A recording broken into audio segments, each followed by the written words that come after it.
বিকেল হলেই বাচ্চাদের আবদার থাকে মাঠে খেলতে নিয়ে যাওয়ার।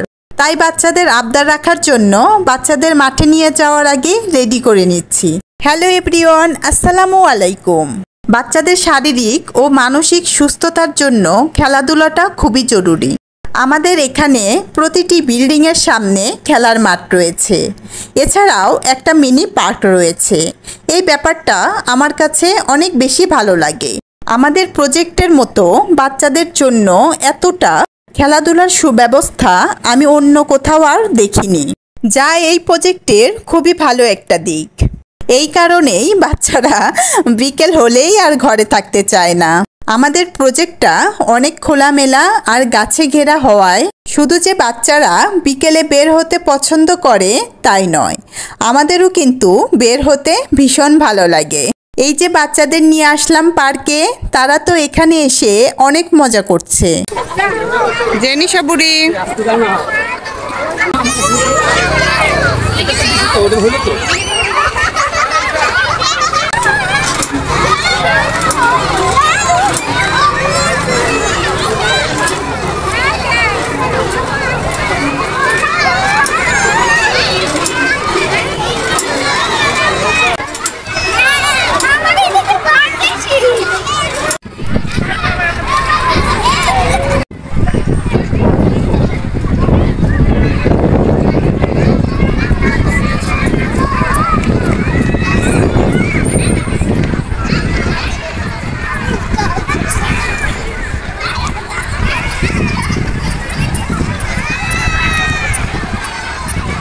পার্কে খেলাধুলা শেষে বাসায় আসলাম।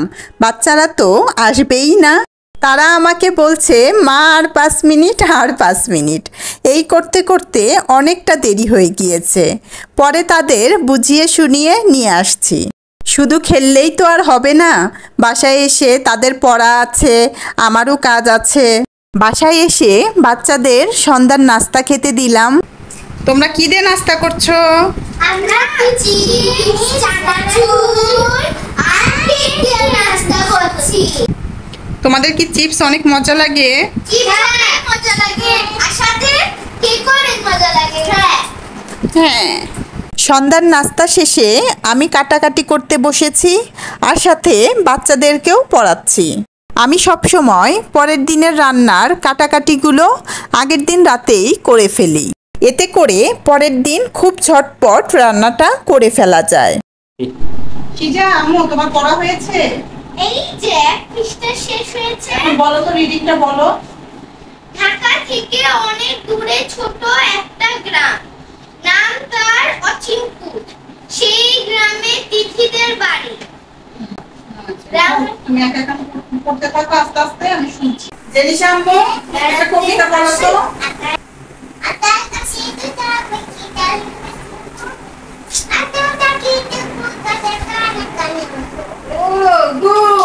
অনেক সুন্দর হয়েছে, দারুণ। এবিসিডি বলো তো আপু। এ বি সি, জোরে বলো।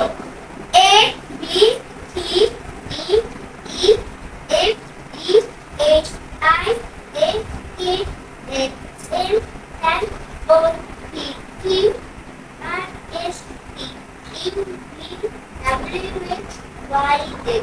গুড, ভেরি গুড, অনেক সুন্দর। আমার আজকের ভিডিওটা এখানেই শেষ করছি। সবাই ভালো থাকবেন। Thanks for watching. আল্লাহ হাফেজ।